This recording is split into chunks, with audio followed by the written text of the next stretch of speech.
तुम्हारे दुख को भगवान के भजन से, तुम्हारे दुख को श्री शिवाय नमस्तुभ्यम से, तुम्हारे दुख को एक लोटा जल से, तुम्हारे दुख को एक बेलपत्री से, तुम्हारे दुख को एक चावल के दाने से, तुम्हारे दुख को एक पुष्प की पंखड़ी से, तुम्हारे दुख को तुम भगवान के मंदिर में सफाई करने से, तुम्हारे दुख को तुम किसी परमार्थ का काम का, कोई महाराज की सामर्थ्यता नहीं है कि वो तुम्हारे दुख को काट दे, क्योंकि महाराज खुद का दुख काट ले वही बहुत बड़ी बात है। महाराज खुद का दुख काट ले, ऐसा कोई महाराज बता दो जिसका पांव नहीं दुखता, जिसकी कमर नहीं दुखती, जिसका हाथ पैर नहीं दुखता, जिसका सिर नहीं दुखता, जिसका शरीर नहीं दुखता।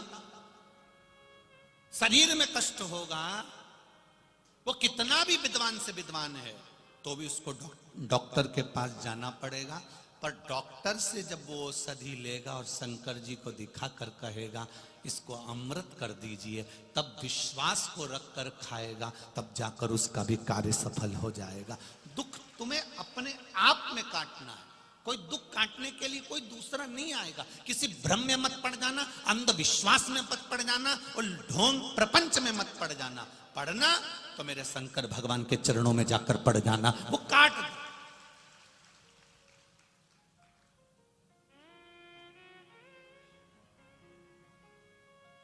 कई लोग कहते हैं गुरुजी इतने सारे महाराज आते हैं, संत आते हैं, कथाकार आते हैं, वो सबसे मिलते हैं, आप क्यों नहीं मिलते हो किसी से? हमसे मिलकर करोगे क्या?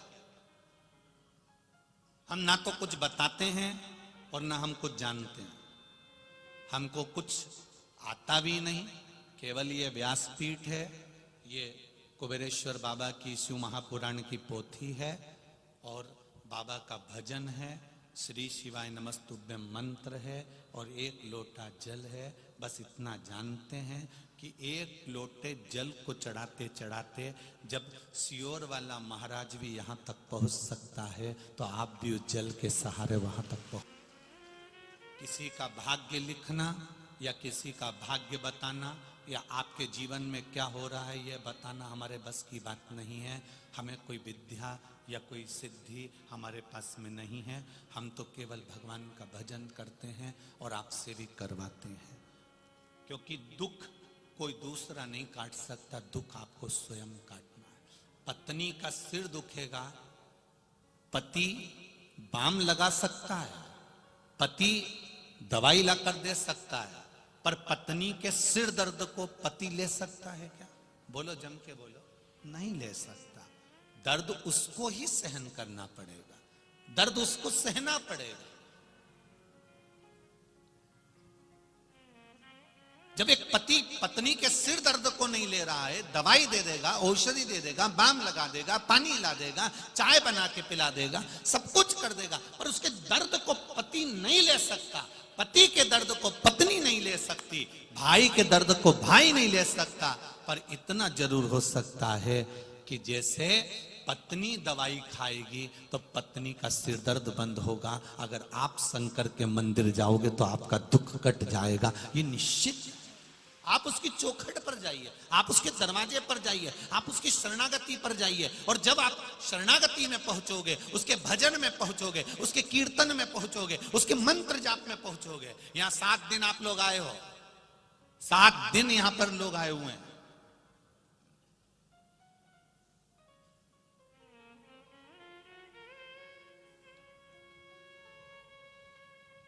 जो लोग 7 दिन से यहां पर रुके हुए हैं उनसे पूछना, वो अपना घर परिवार, बेटा बेटी, नाते रिश्ते सब भूल कर 7 दिन तक भजन कर रहे हैं। उनको कोई मतलब नहीं, यहां से जाएंगे तब उनको परिवार में फिर पहुंचेंगे तो फिर परिवार की याद आएगी, फिर लगेगा कि हम परिवार में फिर आ गए। पर 2-4 दिन तो तुमको नींद नहीं आएगी, क्योंकि तुम मालेगांव की कथा सुनकर जा रहे हो, तुम्हारी आदत बदल गई है भजन की। 2-4-8 दिन तुमको नींद नहीं आने वाली, तुम करवट बदलते रहोगे। पास में सोने वाला व्यक्ति पूछ लेगा तुझे नींद नहीं आ रही? नहीं। क्यों?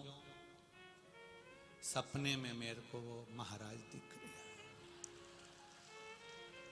सपने में मुझे मेरा भोलेनाथ दिख रहा है, मुझे नींद नहीं आ रही है, मुझे स्वप्न दिख रहा है। खानो नहीं भावे मुझे, पीनो नहीं भावे, दौड़ दौड़ मन सत्संग जावे, जब मुझे बस केवल भगवान की भक्ति नजर आ रही, केवल भक्ति और कुछ भी।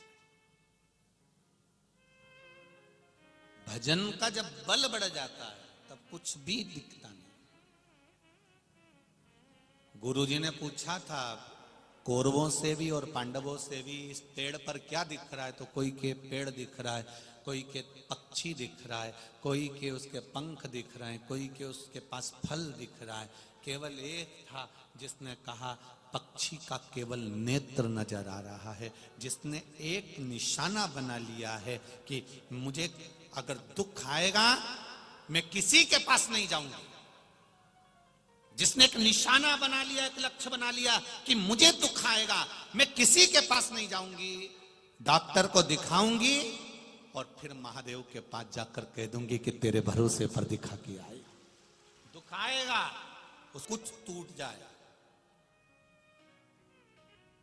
घर भी टूट रहा हो, रिश्ते नाते भी टूट रहे हो, परिवार भी टूट रहा हो, दुख पीछा पकड़ कर खड़ा हो, फिर भी तुम्हारा विश्वास मत तोड़ना, मंदिर जाना मत छोड़ना।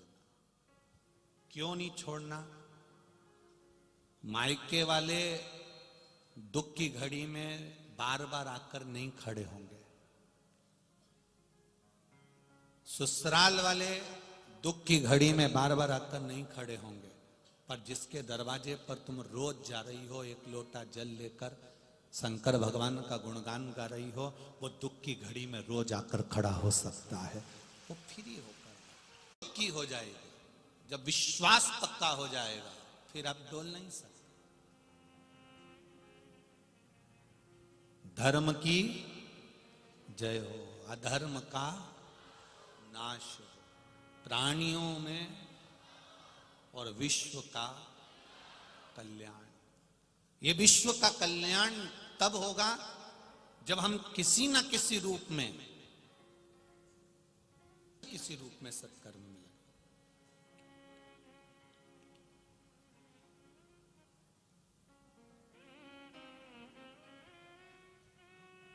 नासिक में कुंभ का मेला भराया, कई बार भराया, आ जाता है 12 वर्ष में कुंभ का मेला। प्रशासन को कितनी व्यवस्था करना पड़ती है उस मेले के लिए। 1 साल पहले मेले की तैयारी चालू होता है। ये शिव महापुराण की कथा का मेला, आधा मेला। यहां छोटे से छोटे व्यक्ति से लेकर बड़े से बड़ा करोड़पति भी इस मेले का सुख भोगता है।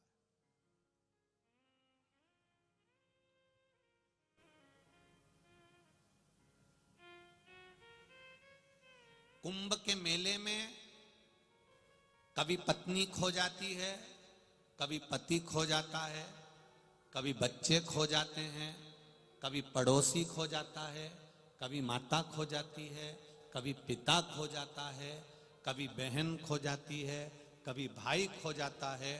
पर शिव महापुराण के मेले में लोग भगवान शंकर में खो जाते हैं।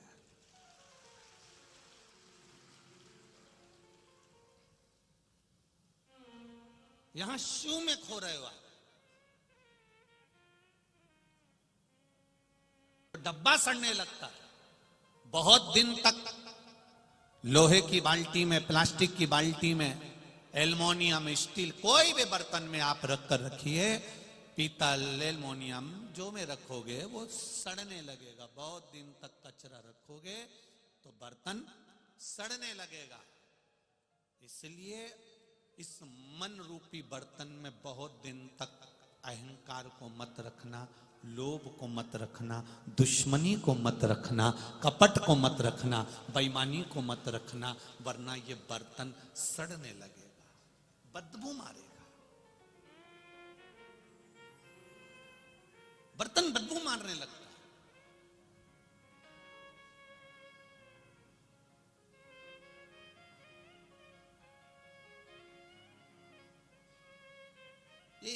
कोई कह रहा था, गुरुजी वो मेरी देवरानी का मन तो बिल्कुल भी कथा में नहीं लगता और मेरा मन कथा में लगता है। मैं टीवी चालू करती हूं और देवरानी कहती है कहां टीवी में लगे हो, कथा में लगे हो। वो टीवी बंद कर देती है। एक बात बताओ गुरुजी, घर में दो, एक बहू, एक सास, एक देवरानी, एक जेठानी, इतने लोग रह रहे हैं, उसमें से एक का मन कथा में है या दो का मन कथा में है या दो का मन मंदिर में है या भजन में है और बाकी के लोगों का मन भजन में नहीं है। ऐसा क्यों होता है? ऐसा कैसे हो जाता है? भगवान को सबको एक जैसा मनाना चाहिए ना।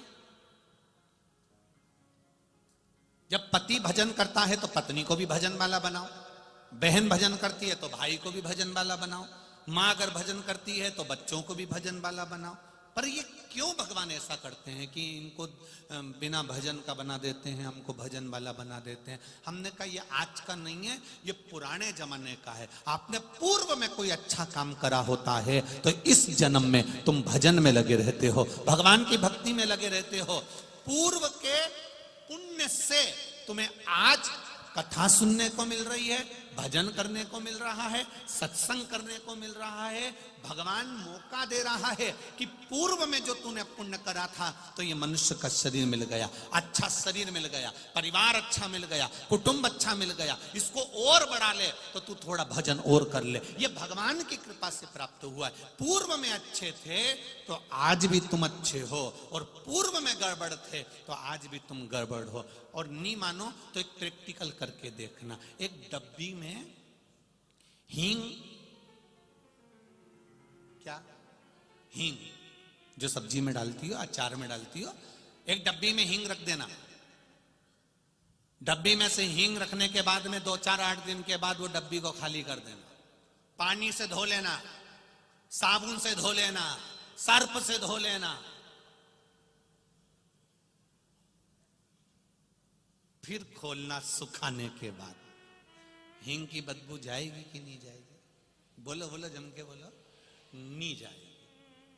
डब्बी को कितना धोया, साबुन से, सर्फ से, पानी से, गर्म पानी से, पर हींग की बदबू, हींग की खुशबू नहीं गई।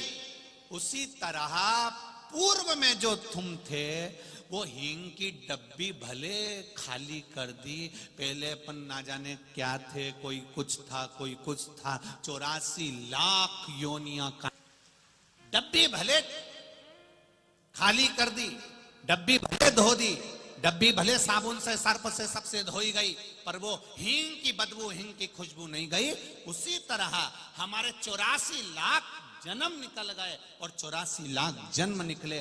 हमने क्या करा था पूर्व में? अगर हमने भजन करा था तो वो भजन की गंध आज तक नहीं गई। अपने आप आपका मन कथा में लग जाता है। और किसी किसी को डांट डांट के बिठाओ, मार मार के बिठाओ, चिल्ला चिल्ला के बिठाओ तो भी मन नहीं लगता। किसी किसी बूढ़ी बूढ़ी माताओं को देख लो, इनका खाने में मन लग जाए, सिलाई में, स्वेटर बनाने में मन लग जाए, कपड़ा सिलने में मन लग जाए, बड़ी तोड़ने में मन लग जाए, पापड़ में मन लग की डब्बी नहीं है।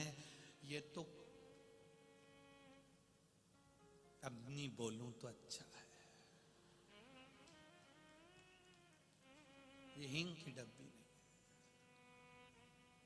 ये तो केरोसिन का डब्बा है, घासलेट का तेल का डब्बा।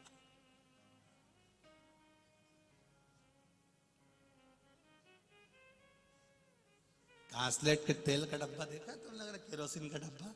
उसको भी धो दो, साफ कर दो, परंतु उसमें फिर एक गिलास पानी डाल दो तो उसमें 2-4 बूंद ऊपर तैरती हुई अलग से दिखे, ऐसे डोकरी अलग से जाए, ये मिले ही नहीं इसमें।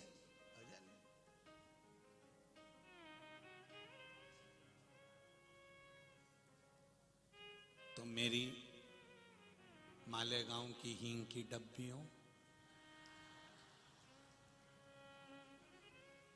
ये खुशबू आपकी कितने ही जन्म दे दे मेरा भोलेनाथ, 84 लाख योनियां काट दे, ये डब्बी की गंध जाना नहीं चाहिए।